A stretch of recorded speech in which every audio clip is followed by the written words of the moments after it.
What's up, vinyl community? It's Steve again, Harmless Rebel, and it's time for another album review. This album has actually been out since mid-June, so it's been out for just under 2 months. And I actually bought it on CD as soon as it came out, maybe a week after it came out. And the CD has barely left my car. I've been playing it nonstop for the last couple months. But I wanted to wait until the vinyl came out before I did this review. So let's just kind of jump into it. This is the band's, it's their debut LP. However, they had, let's see, a 2-song EP come out last year, and then I believe the year before they had a 4-song EP come out. The band is on Hell's Headbangers Records, and the band is Bat, and this is Wing of Chains. Now, check out the artwork for this, because it doesn't get much better than that. I absolutely love this album cover. And then here's the back. Again, just killer artwork. And I'll show you the inside in just a second. If you're not familiar with Bat, Bat is a thrash / speed metal band, a supergroup actually. You've got Ryan Waste and Nick Polos. I'm not sure how to say his name correctly, but they're both in Municipal Waste and Vulture. And then you've got Felix Griffin from DRI. Felix Griffin was not the original drummer from DRI. He joined the band in 83, 84 time frame. And I believe he was in the band until the early 90s. I want to say about 91 is when he left the band. So basically, the most important years of the band, basically their crossover thrash years. Now,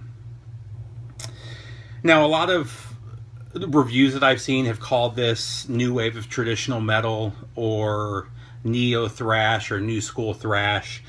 I'm not really sure you could classify them as such because Felix is in the band. He was there in the early 80s for basically just after the birth of thrash. They were DRI was, if not one of the more important, definitely one of the first crossover thrash bands. And they brought a lot of people into the thrash fold from the punk scene, especially in the skater community. If you were a skater back in the 80s like I was, you couldn't get away from DRI. It was everywhere. And DRI was definitely one of those stepping stones that led a lot of those skaters from punk into metal via thrash or crossover thrash.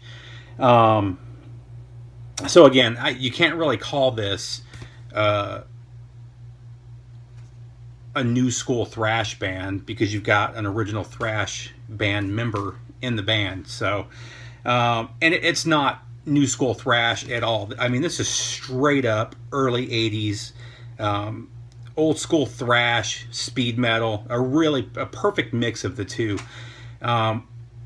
I believe Metal Sucks just said that, or they said last month, I think, that this will be the thrash album of the year. And that very well may be true. This album's amazing. If you're into thrash, power metal, new wave of British heavy metal, you're going to love this album. It kind of fits into all of those categories. The sound, a few of the songs lean more towards the thrash side. A few lean more towards the power metal side, or I'm sorry, the speed metal side. And you definitely hear that Lemmy influence or the Motorhead influence in the speed metal sounding songs. You've got some really cool solos in here that kind of remind me of new wave of British heavy metal. Think Motorhead meets Venom meets Nuclear Holocaust right in there. The vocals that Ryan Waste does on this album are phenomenal. It's a real gritty street type of vocal is probably the easiest way for me to say it. Very similar to Lemmy in some cases, but more of a punk thrash feel to it. Although I believe Vulture is a crossover thrash band too. So although all 3 members of this band are from crossover thrash bands, like I said, it's a really good mix of speed metal and thrash. definitely highly recommend picking this one up. So again, here's this. This is the CD I've had, like I said, for a couple months now. And then you've got this little, here's what the disc looks like. The vinyl came in a couple different variations. I bought two. I bought the clear and the white. I gifted the white to somebody, and I'm sure if you guys are watching this, you'll see the video where he shows that in the next few days. But I kept the clear, crystal clear vinyl version of this, and it sounds really good. It's a really nice pressing. I was trying to see who, it's really hard to see the matrix on here. I don't recognize the way, oh, maybe that's GZ. It looks like it might be GZ that pressed that, but there's something obscure in it, so it's really hard to tell. And then it also came with the lyric insert that has the a little collage of the band on the inside.